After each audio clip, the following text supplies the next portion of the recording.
যুদ্ধ থামবে। আরেকবার এমন সম্ভাবনা উঁকি দিচ্ছে গাজায়। আশা করা হচ্ছে ২১ মাস ধরে চলা ধ্বংসযজ্ঞ ও প্রাণহানির দৈনন্দিন চিত্র পাল্টাবে।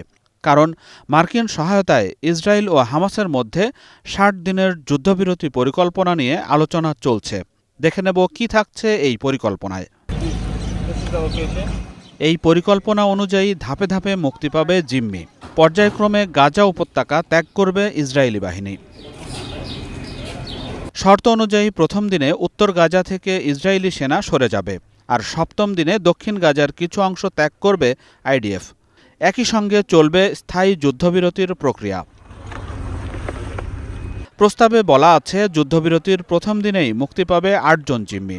এরপর নির্ধারিত সময়সীমায় ছাড়া পাবেন আরও জিম্মি। ফেরত দেওয়া হবে মৃতদেহগুলোও। বিনিময়ে ইসরায়েলি কারাগার থেকে মুক্তি পাবে নির্দিষ্ট সংখ্যক ফিলিস্তিনি বন্দী। শর্তে আরও থাকছে, জাতিসংঘ ও রেড ক্রসের সহযোগিতায় প্রবেশ করবে প্রয়োজনীয় খাদ্য, ওষুধ ও ত্রাণ। পরিকল্পনার সবচেয়ে গুরুত্বপূর্ণ দিক হল, যুদ্ধবিরতির সময়েই শুরু হবে স্থায়ী শান্তি আলোচনা। যদি সব পক্ষ সম্মত হয়, তাহলে গাজায় দীর্ঘমেয়াদী এই যুদ্ধের সমাপ্তির পথ খুলে যেতে পারে।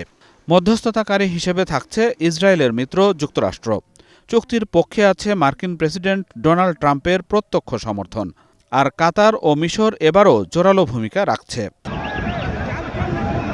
যুদ্ধবিরতি থেকে স্থায়ীভাবে যুদ্ধ বন্ধের পরিকল্পনা বাস্তবায়নের পথে বেশ কিছু চ্যালেঞ্জ আছে, যার অন্যতম গাজা থেকে সম্পূর্ণ সেনা প্রত্যাহারে নেতানিয়াহু সরকার কতটুকু রাজি থাকবে সেটি। তারপরও এই যুদ্ধবিরতির সম্ভাবনা গাজাবাসীর কাছে কেবল শান্তির বার্তাই নয়, বরং তাদের বেঁচে থাকার আকুতিও।